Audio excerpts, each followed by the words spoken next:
Assalamualaikum warahmatullahi wabarakatuh. Alhamdulillah rabbil alamin wal aqibatu lil muttaqin wa la udwana illa 'alal zalimin. Asyhadu an la ilaha illallah wahdahu la syarikalah wa asyhadu anna Muhammadan 'abduhu wa rasuluh. Allahumma salli wa sallim wa barik ala sayyidina Muhammad alihi wa sahbihi ajma'in wa ba'du. Wa qala al-musannifu rahimahullahu ta'ala wa nafa'ana Allahu bihi wa bi'ulumihi fid darin amin. Telah berkata Imamul Allamah Syekh Abdul Qadir Al-Jilani radhiyallahu ta'ala anhu, semoga Allah ta'ala merahmatinya, orang-orang sufi, kerana antara sifat-sifat kaum ini, apabila mereka memandang kepada seseorang dan ditumpukan pula pandangannya kepada orang itu, tambah lagilah keimanannya dan keyakinannya serta ketetapan dirinya. Jika hati itu betul, maka betullah pula pandangannya itu. Dan jika hati itu betul, maka dekatlah sudah dia kepada Tuhannya. Lalu jika dia memandang dengan mata pendekatan dirinya kepada Allah, maka jadilah pandangan itu daripada Allah Ta'ala, dan menjadilah pendekatannya itu seumpama awan-awanan di muka hatinya, serta pandangan itu pula menjadi umpama guruhnya, dan wijangan itu, yang nasihat dan panduan itu, menjadi umpama hujannya. Maka ketika itu apa yang diucapkan lisan itu datangnya dari hati yang bersih suci itu, dan lisan itu menjadi umpama pena yang mengambil dakwatnya dari lautan makrifat dan ilmu. Jadilah segala ucapannya dan pandangannya seperti guru bagi apa yang keluar dari hatinya. Tegasnya, kedua-duanya itu akan ternyata dari sumber yang kuat dari sisi Allah Ta'ala. Barang siapa yang benar-benar menurut perintah Allah dan berhenti dari larangannya, kemudian semua lakunya pula meredai peribadi Rasulullah sallallahu alaihi wasallam, barulah dia mengikut jalan yang benar. Cuma yang lain hanya sedikit lagi, maka bolehlah dia menjelajah ke mana-mana sahaja untuk menuntut perkara yang diturunkan ke atas Rasulullah sallallahu alaihi wasallam. Dan itulah dia yang pokok, sehingga lenyap segala yang sisa-sisa itu, dan bertambah pula ilmunya dan pendekatannya. Muslimin dan muslimat sedang penonton yang dirahmati Allah sekalian, Syekh Abdul Qadir dalam nasihat dan wasiatnya menyebut tentang pentingnya kita tidak bersendirian, untuk sentiasa bersama kita orang-orang yang soleh, yang menjadi teman, menjadi sahabat. Dan demikian juga Syekh menyebut tentang pentingnya bersahabat, musahabah dengan golongan sufi, yang sentiasa benar pandangannya, yang sentiasa dengan pandangannya memberikan kebaikan, memberikan manfaat dan memberikan keutamaan dalam hubungan dengan Allah SWT. Kemudian Syekh Abdul Qadir menyebut tentang bagaimana perlu kita membetulkan pandangan kita, yang mesti datang daripada hati yang bersih, hati yang suci, hati yang ikhlas. Yang bila benar pandangan kita dan benar hati kita, maka kita sentiasa berada dalam pendekatan dengan Allah. Maka lidah kita dan hati kita, kedua-duanya bersumberkan kepada Allah SWT, iaitu kita, apa yang kita bicara datang daripada lautan ilmu Allah, ma'rifatullah, dan apa yang kita pandang juga dengan Allah SWT.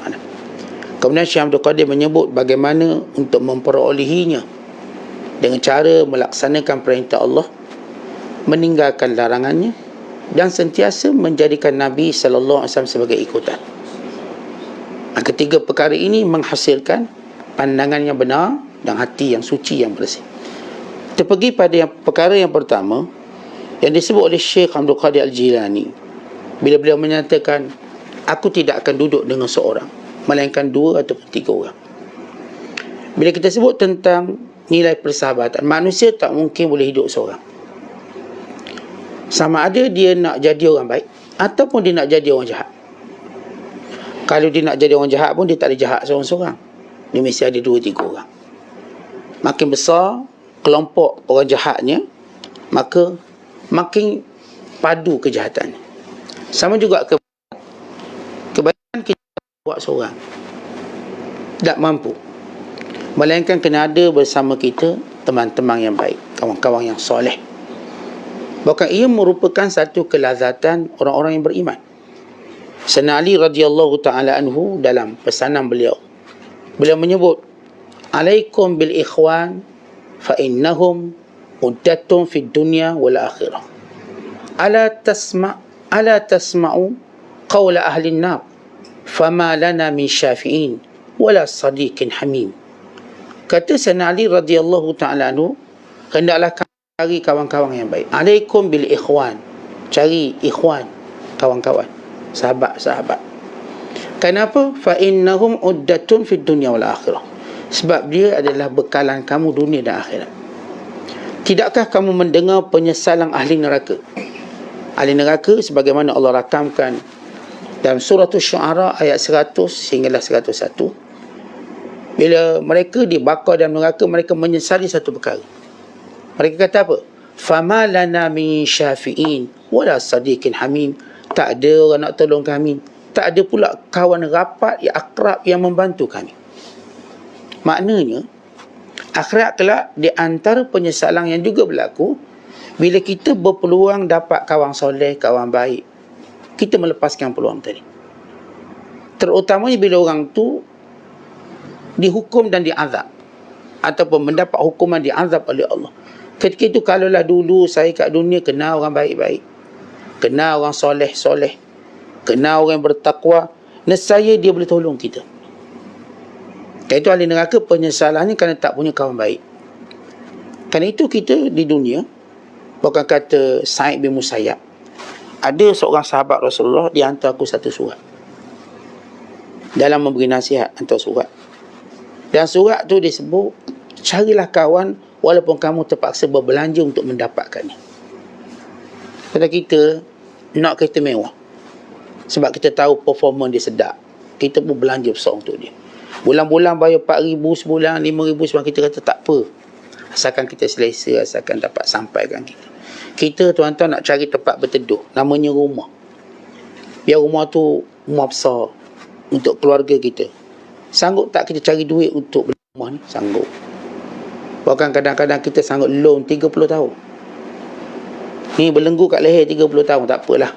Asal anak isteri saya dapat rumah, bilik selesa, boleh pisah lelaki perempuan, ada orang tamu, orang datang, ada bilik tamu, kalau orang datang singgah. Belanja besar tak? Besar belanja. Kadang-kadang ada orang tu dia ada rumah, dia nak buat tambang pula depan tu, biar apa sat menghijau. Orang kata kalau tengok hijau, mata terang, ni mata kelabu sat. Itu tanah rumput. Import rumput mutiara lah, apa benda jenis, dia nama rumput. Habis. Sebab apa? Sebab kononnya nak suruh mata terang. Belanja tak? Belanja. Semua benda atas dunia ni kita nak, kita belanja besar. Tapi bila kita nak kawan baik, kita tak berani belanja besar. Tak berani belanja besar untuk dapat kawan yang baik. Sebab itu antara nasihat seorang sahabat kepada Sa'id bin Musayyab, walaupun kamu terpaksa berbelanja besar untuk mendapatkan kawan tersebut, maka belanjalah. Kata beliau, sahabat Nabi SAW, alaikum bi ikhwanis sidq fakun fi iktisabihim fa innahum zinatun fir rakha wa uddatun inda azimil bala. Hendaklah kamu mencari kawan-kawan yang benar dan hendaklah kamu sentiasa berusaha mencarinya. Fakun fi iktisabihim, cari. Iktisab maknanya usaha nak cari. Setengah orang tuan-tuan sekalian, dia nak jumpa kawan baik dia. Ni kawan baik sebab bila dia duduk, dia dapat rasa kebaikan dunia dan kebaikan akhirat. Oleh kerana nak jumpa kawan dia, sebab kawan dia belum sampai lagi, dia sanggup kerja satu tempat tu sebulan. Untuk apa? Untuk tunggu kawan baik dia datang. Dia dengar kawan dia akan datang, maka dia pun pergi satu tempat. Dia nak tunggu saja, ialah ada kos lah, tunggu sewa rumah dan sebagainya. Dia pun bekerja sebulan semata-mata nak tunggu kawan tu sampai kat situ. Pada zaman dulu kan, setiap perjalanan tu jauh. Setiap perjalanan tu 1000 km naik unta, naik kaldai. Bayangkan berapa hari sampai? Minggu-minggu sampai. Minggu-minggu sampai. Dedek kerana nak tunggu kawan baik. Dia sanggup kerja sebulan untuk jadikan itu tempoh menunggu. Artinya bagi mereka, tunggu walau tempoh lama untuk kawan baik berbaloi. Macam kita lah. Sanggup tunggu, beratur, beli makanan. Ni barisan tu daripada bawah sampai atas bukit barisan. Berapa jam beratur? Sejam, 2 jam. Lepas dapat berbaloi. Ni orang beli makanan buka puasa. Pukul 2 petang beratur. Kenapa ni nak makan lamb shank ni? Sampai rebah pingsan, panas. Tapi berbaloi sedap. Bayar RM50, RM70, sedap. Belum COD tu yang bayar RM100 ni. Upah RM30 pun tak apa. Kerana kita kata sebab dia sedap. Berbaloi. Tak ada orang cela pun orang berbaris untuk beli makanan hanya kerana dia sedap kemudian jadi tai. Tetapi kita kadang-kadang nak tunggu kawan-kawan ni, kawan-kawan baik, kawan soleh. Kita tak sabar. Kawan-kawan baik kita tak sabar. Maka kita rugi dalam, kita katakan, persahabatan tadi. Bila Syam dia kata, aku tak akan duduk seorang, melainkan datang 2, 3 untuk aku tu mendapat kebaikan, manfaat. Bila para ulama diajar kita, tuan-tuan bila nak bersahabat, kita cari orang yang ada 2 sifat, bukannya sifat yang 3. Maksudnya, sebagaimana kata ulama, kita kalau nak kawan, cari kawan yang kita dapat manfaat ilmu agama dia dan dapat manfaat dunia. Kita kawan dia, kita dapat belajar sesuatu darinya, dunia dan akhirat. Yang kedua, kalaulah kita tak boleh belajar sesuatu daripadanya, dia pula boleh menerima sesuatu daripada kita. Kita nasihat, dia dengar. Kita cakap, dia ambil syakna. Dia ambil ilmu daripada kita. Tapi jangan kawan yang ketiga, yang tak ada apa-apa. Kata para ulama, wasalis fahrab minhu. Kalau kamu jumpa kawan yang ketiga, lari daripadanya. Apa itu kawan ketiga? Dia tak belajar dengan kita, dan kita pun tak belajar dengan dia. Makna zero manfaat. Saya bila duduk dengan dia, saya dapat sesuatu ilmu agama ataupun dunia. Kita nak kawan. Atau kalau sekiranya saya tak dapat, dia duduk dengan saya, dia dengar nasihat saya. Dia dengar panduan agama saya berikan, panduan dunia saya berikan, dia dengar. Maka ini sahabat. Tapi kalau dia, saya nasihat tak dengar, saya duduk dengan dia pun tak dapat faedah apa, maka kata ulama, fahrab min, larilah. Lari. Kemudian kalau kita lihat lagi apa disebut oleh Syekh Abdul Qadir, saya tak akan duduk seorang, mereka datang 2, datang 3. Maknanya paling minimum 3 orang. Kita kawan, paling minimum 3 orang. Maksudnya, kita dan kawan kita ni minimum jadi 3. Sebab apa? Sempurna salat jemaah kita. Tuan-tuan duduk depan, dia duduk belakang dulu. Nabi SAW dia ada waqah, dia ada rumah. Berjalan 3 orang. Walaupun orang kita ni macam fobia sikit, 3 orang. 3 orang, seorang mati kata dia. Ambil gambar 3, tak boleh, seorang mati. Sedangkan Rasulullah SAW bertiga. Kata Ali radhiyallahu ta'ala anhu, bila datang Rasulullah berarti datang waqah, datang rumah. Mesti. Tak mana pun bertiga, sampai mereka mati pun bertiga. Kita pergi ziarah kubur Nabi SAW, berarti kita ziarah waqah dan rumah. Tak lagi. Dia automatik. Tuan-tuan nak jumpa Nabi SAW, tuan-tuan mesti jumpa juga waqah dan rumah. Radhiyallahu ta'ala anhu. Kerana mereka sahabat dunia akhirat. Mereka benar-benar tunjuk persahabatan yang hebat. Sehingga menemani bukan sekadar waktu perjalanan dunia, waktu perjalanan di alam barzakh. Sebelah menyebelah. Bukan kerinduan mereka untuk berada di kubur sebelah menyebelah. Kita tuan-tuan kat dunia tak ada kerinduan itu. Mati lagi lah tak ada. Untuk dekat. Sebab itu kata Muhammad bin Wasim, ada 2 benda yang lazat dalam hidup aku. 2 benda yang memang aku lazat. Yang aku sentiasa rasa kalau berada dalam 2 perkara ni lazat sungguh. Pertama, solat jemaah. Memang sedap, seronok dia kata. Aludhu bihi.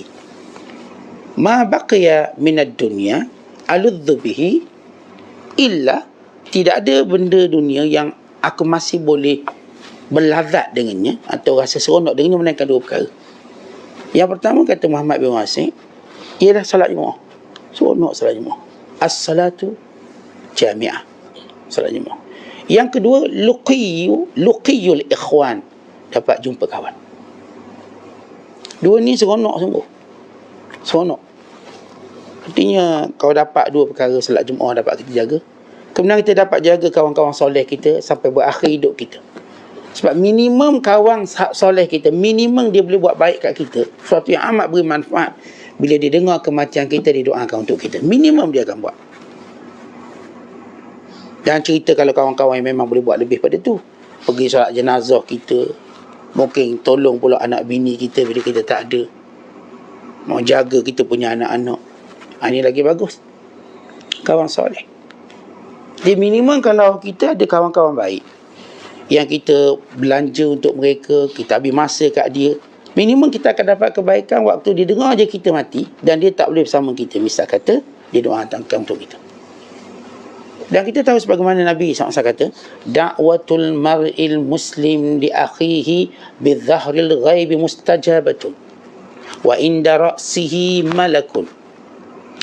Doa saudara kepada saudaranya tanpa pengetahuannya atau dengan jauh jaraknya, tak sedar, amat mustajab.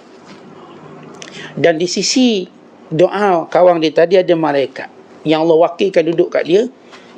Ketika mana dia doakan untuk saudaranya, malaikat ni akan kata, walaka mithluh, amin walaka mithluh, Allah perkenankan dan kamu dapat seumpamanya.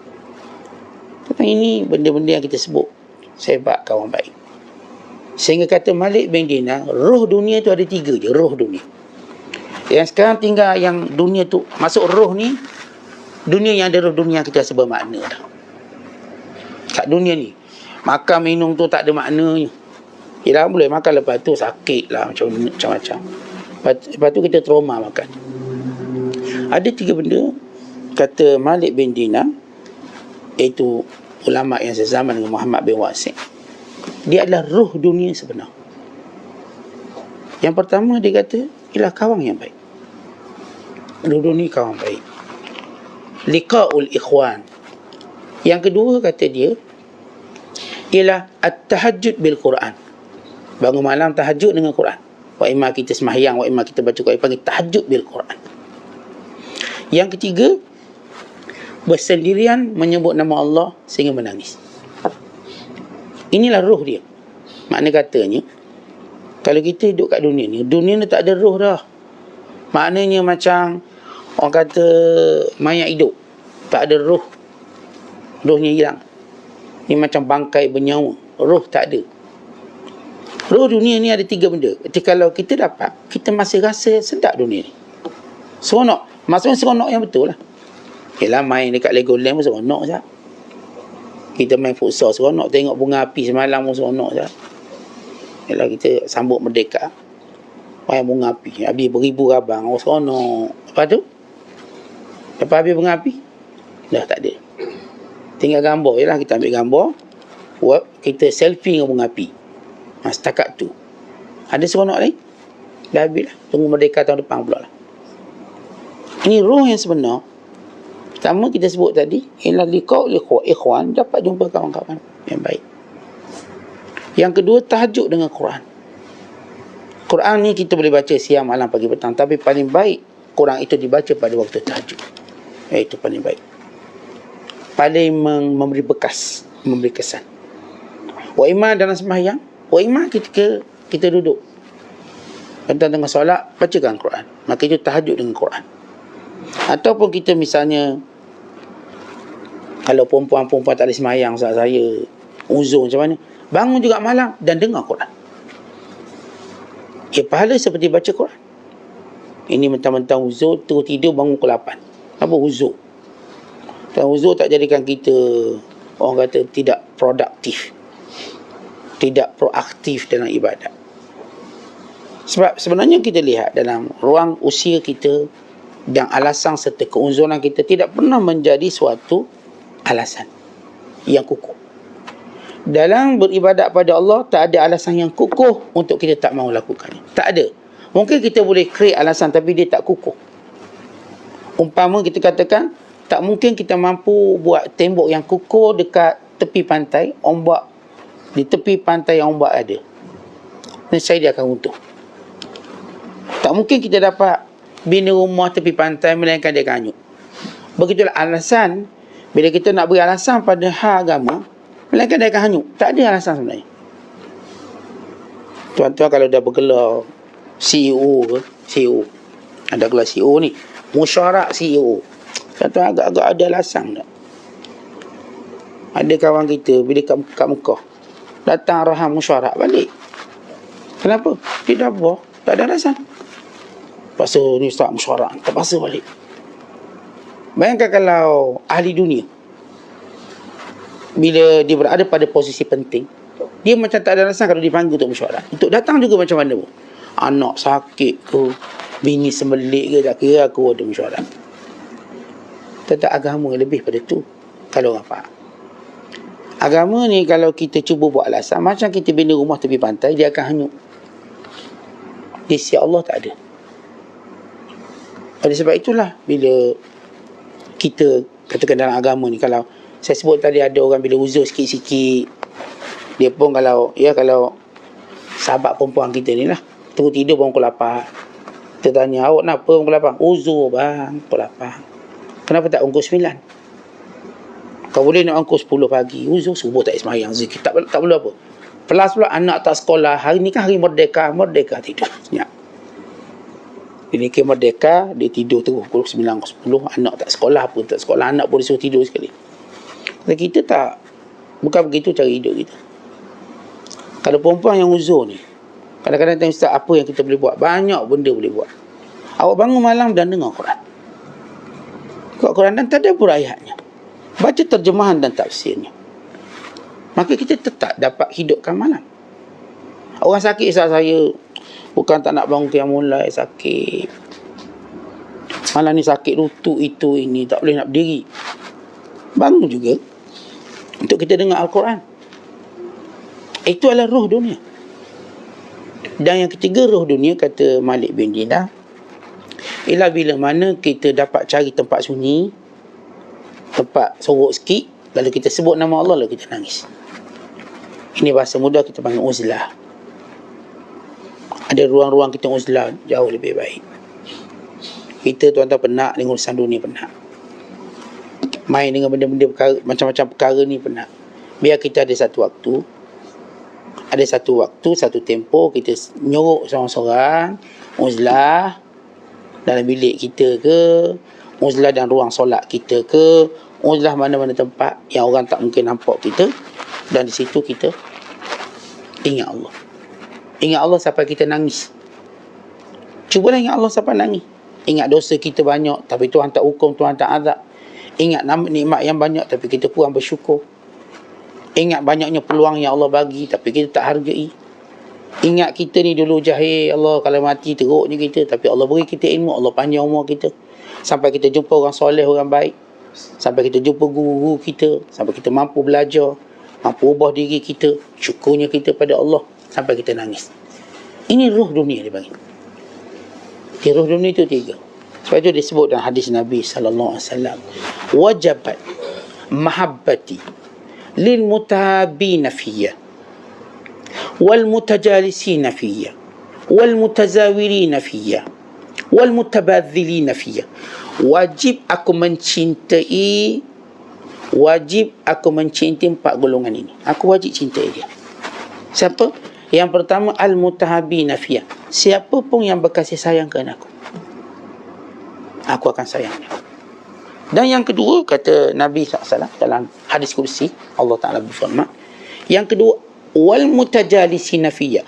Siapa pun yang duduk kerana aku. Kita duduk dalam majlis ilmu kerana Allah. Kita duduk dalam berzikir kerana Allah. Kita duduk sama-sama solat berjemaah, kumpul bersama-sama kerana Allah. Ini wajib Allah sayang. Sebab itu tuan-tuan, mana-mana tempat yang kita bila duduk dapat ingat Allah, bila kita berkumpul dapat ingat Allah, kita nak hadir. Kenapa? wajib Allah sayang kita. Dan yang ketiga, kata Allah Ta'ala dalam hadis kursi, wal mutazawirina fiyya, siapa pun yang ziarahkan aku. Kita ziarah kerana Allah, ziarah mak ayah kita kat kampung kerana Allah. Baik peluang cuti-cuti, pergilah ziarah mak. Jangan peluang cuti dia cerita tempat melancong je. Dia tak cerita benda-benda yang lebih tinggi nilainya. Al-mutazawwirina fiyya. Tetapi bila kita nak ziarah, tak kira tuan-tuan nak ziarah mana, nak ziarah orang ke nak ziarah tempat, kita kena ada prioriti kita. Kalau orang, apa prioriti dia? Pertama, mak ayah kita, prioriti. Yang kedua, tok-tok guru kita, itu prioriti. Yang ketiga, silaturahim kita, itu prioriti. Yang keempat, kawan-kawan baik kita, prioriti. Manakala tempat pula, tempat ini dia panggil tabi', ngikut. Tempat tak boleh jadi matlamat kita, tapi orang matlamat kita. Maksudnya tempat tu ada terjun lawa, dia tak boleh jadi matlamat utama kita. Biar kat sana sebab kita nak jumpa orang soleh, atau kita nak berkumpul orang soleh kat air terjun, tu tak apa, dia jadi mulia. Tempat tu jadi mulia. Tapi kalau kita semata-mata tempat tu, maka dia tak akan beri kebaikan pada kita. Biar kalau kita pergi mana-mana tempat, kerana adanya orang-orang yang kita sebut tadi, ada hak. Kita bawa mak kita pergi situ, okey. Jadi orang yang mutazawirin, yang sanggup ziarah kerana Allah, ini orang yang wajib dapat kasih. Last kali yang keempat, wal mutabadzilina fiyya. Mutabadzilin maknanya orang sanggup bersedekah, infak, keluar duit kerana Allah. Tabadzul. Kita tuan-tuan duit ada ni, kita kena fikir prioriti kat mana duit. Bayar rumah, bayar kereta, bayar apa lagi? Bayar ni ustaz ni, barang-barang kita order. Macam-macam lah barang kita order ni. Baik, duit tadi ada tak benda yang kita akan letak pada jalan Allah? Mutabadzilin. Tak ada tak? Kalau ada, maka kita wajib dapat kasih sayang Allah. Maka kira.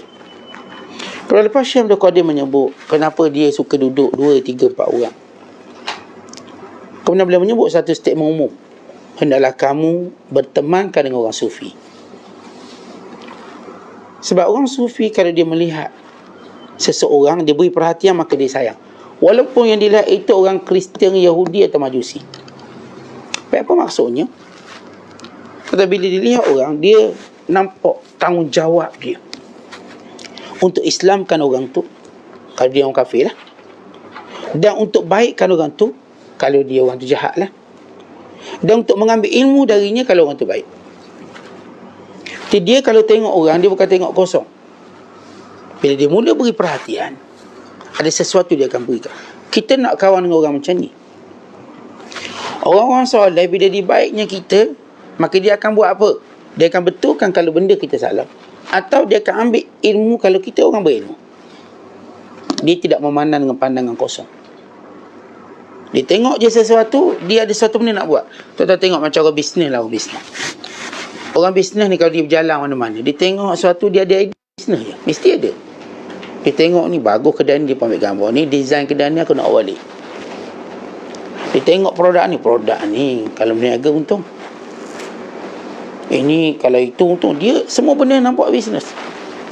Ada seorang hamba Allah, dia berjalan kat pasar raya. Jalan pasar raya, dia dapat duit puluhan ribu sebulan daripada sebab dia berjalan kat pasar raya je. Jadi manager pada pasar raya tu heran. Kerja dia pergi pasar raya tapi tak beli barang.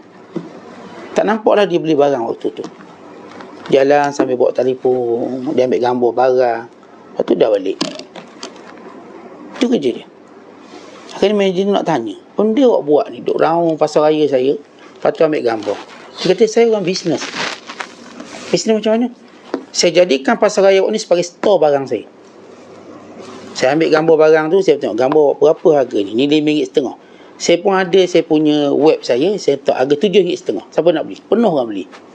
Saya pun kira stok awak ada berapa. Ada 100. Saya sudah ada 100. Dia pasar raya awak ni semua stok saya. Nak bijak dia. Dia tak payah sewa kedai.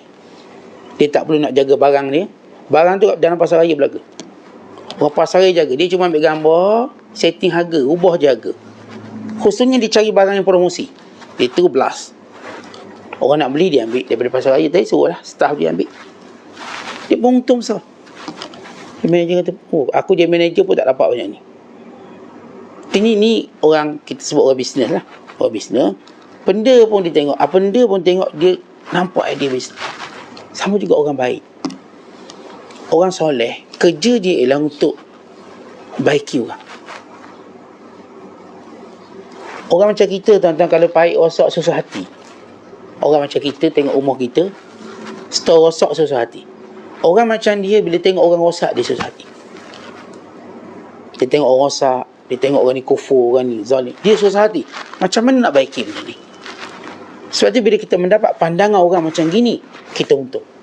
Sebab apa? Dia tak akan lepaskan kita, melainkan dia akan jadikan kita baik. Sebab tu kita nak kawan dengan orang macam gini. Orang yang dia tak akan biarkan kita hanyut dengan kejahatan, kelalaian, melainkan dia tegur, dia betul.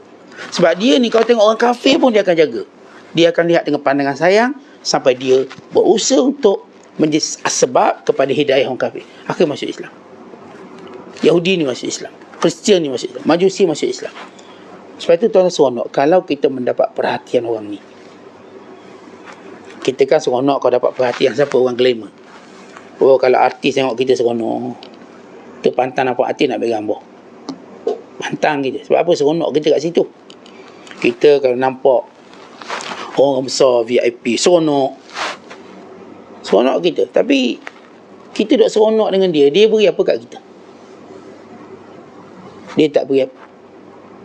Tapi kita tak seronok dengan orang yang bila dia tengok kita, dia cuba ubah kita. Dia cuba ubah kita jadi baik. Sebab tu Syekh Abdul Qadir dampingilah orang sufi ni. Sebab pandangannya akan mengubah kamu. Bila dia sayang kamu, dengan pandangannya dia akan beri manfaat pada kamu. Banyak kebaikan dapat.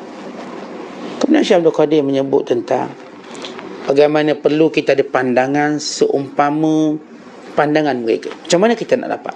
Biar pandangan kita datang dari Allah. Biar hati kita ni sumbernya datang dari Allah. Apa yang kita fikirkan, apa yang kita rasa. Biar berpadu kedua-duanya sehingga kita dekat dengan Allah. Kita tidak mau jatuhkan pandangan kita melainkan pada benda yang mendekatkan kita pada Allah.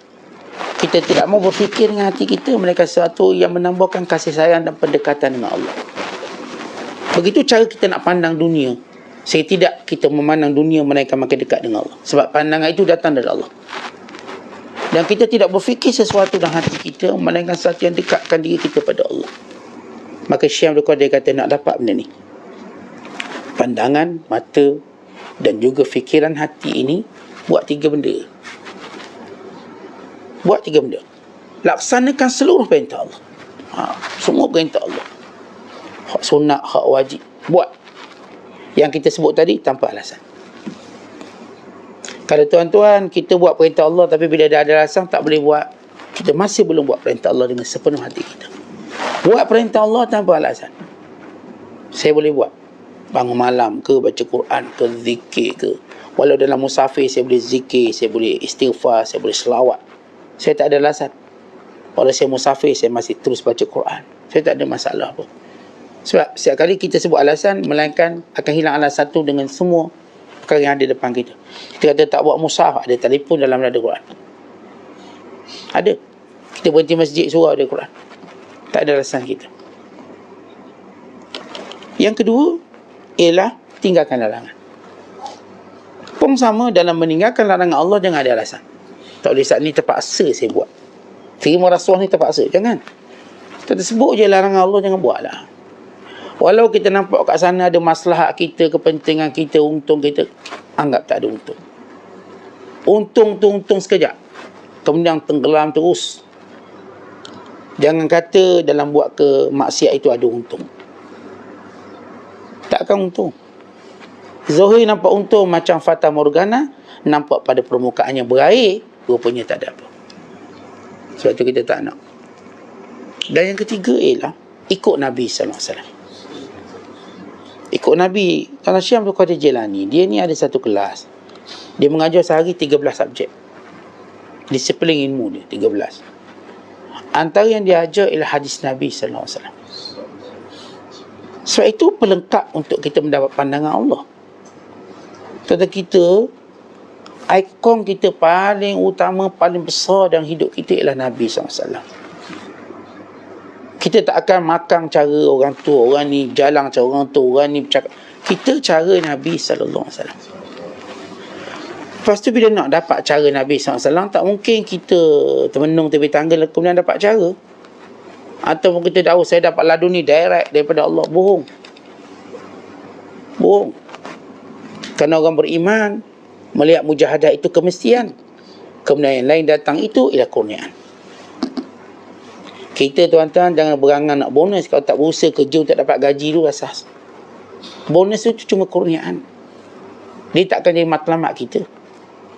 Kita fokus kerja sungguh-sungguh, yang ni yang kita dibayar gaji. Lepas tu nak datang bonus 4 bulan gaji, 5 bulan gaji, itu hal lain. Fokus kita pada pekerjaan kita. Maknanya bila kita nak ikut Nabi SAW, kita kena mujahadah lah. Mujahadah apa? Belajar. Pergi cari madin-madin yang dibaca hadis Nabi SAW. Tuan-tuan dapat baca kitab Riyadhus Salihin, cukup untuk kita melihat bagaimana Rasulullah SAW hidup. Kita kena pindah kitab atas baca kitab Al-Azkar oleh Imam Nawawi, maka kita nampak macam mana cara ikut Nabi SAW. Nampak. Kemudian kita baca kitab hadis yang lebih lagi. Ini kalau kita nak betul dapat pandangan. Tapi orang tuan-tuan tak mengaji hadis Nabi. Tak mengaji hadis Nabi. Tak tahu Nabi cakap apa, Nabi larang apa. Tak tahu Nabi SAW buat apa, tinggal apa. Orang macam ni dia tak mungkin mendapat pandangan Allah. Orang macam ni tak mungkin mendapat hati yang datang sumbernya dari Allah. Melainkan yang dia buat itu kerosakan demi kerosakan. Sebab itu kita nak kenal orang-orang yang boleh baiki kita siapa. Orang yang tahu bila kita katakan pada dia apa yang Rasulullah buat. Ni lepas subuh Nabi buat apa? Dia boleh cerita kat kita. Rasulullah kalau musafir dia buat apa? Dia boleh cerita kat kita. Nabi SAW kalau begitu, kalau begini, dia buat apa? Dia tahu. Kenapa? Kerana Rasulullah selamanya ikon kita. Rasulullah SAW selamanya contoh tauladan kita. Hidup atau mati kita. Ini adalah cara kita nak betulkan pandangan dan betulkan hati kita. 3 benda ni. Ni kalau tak dibuat, pandangan kita tak betul. Ni kalau kita tak boleh buat, hati kita tak betul. Perintah Allah kita katakan tadi tanpa alasan buat. Larangan Allah tanpa alasan tinggal. Dan Nabi SAW ikon kehidupan kita. Maka itulah untuk mendapat pandangan yang benar. Jadi bila kita sebut tentang beberapa perkara tadi, bersahabat dengan sahabat yang baik. Atas Syekh Abdul Qadir pun dia nak bersama ni berapa orang. Bersama ni. Walau dia sudah berilmu tinggi, walaupun dia sudah mujahadah tinggi, tapi perlu sahabat-sahabat yang berada pada lingkungan kita. Yang kita sebut tadi pada kurang. Campur kita jadi 3, kita boleh salat jemaah dengan sempurna. Kalau lebih ramai, lagi bagus. Lagi banyak sahabat baik, lagi bagus. Sebagaimana kita dah baca kata-kata Sayyidina Ali radhiyallahu ta'ala anhu, alaikum bil ikhwan fa innahum uddatun fid dunya wal akhirah ala tasma'u qawla ahli an-nar fama lana min syafi'in wala sadiqin hamim. Adalah kamu punya kawan-kawan, ia bekalan kamu di dunia dan di akhirat. Tidakkah kamu mendengar seruang ahli neraka? Ya Allah, kalaulah dahulu kami ada kawan-kawan yang boleh beri syafaat kepada kami, atau teman-teman rapat yang membantu kami. Tapi dah tak ada peluang tadi. Ingat peluang kita cuma kat dunia. Kat sana tak ada peluang. Sini adalah peluang. Jadi cari sahabat-sahabat yang baik untuk kita duduk dengannya. Cari golongan-golongan yang sentiasa pandangannya untuk memberi kebaikan pada kita. Yang disebut oleh Syekh Abdul Qadir orang sufi. Kemudian betulkan pandangan kita, hati kita. Biar benar-benar yang kita fikirkan semua untuk dekat dengan Allah. Yang keempat kita sebut tadi, macam mana cara nak dapatkannya dengan 3 perkara. Perintah Allah, larangan Allah dan hadis Nabi SAW. Dan insya-Allah mudah-mudahan beri manfaat pada kita. Apa yang disebut oleh Syekh Abdul Qadir, untuk kita sentiasa berusaha untuk jadi hamba-hamba Allah Ta'ala yang merdeka. Hamba-hamba Allah yang merdeka daripada belenggu dunia, daripada belenggu syaitan, hawa nafsu, untuk kita dihiasi dengan kebaikan akhirat, kebaikan sahabat akhirat, dan kebaikan-kebaikan yang mendekatkan diri, menghampirkan diri kita pada Allah, sehingga kita bebas dan merdeka sepenuhnya daripada kemurkaan dan azab Allah, dan kita dimerdekakan oleh Allah dengan dimasukkan dalam syurga redha dan keampunannya. Wallahu bisawab. Assalamualaikum warahmatullahi wabarakatuh.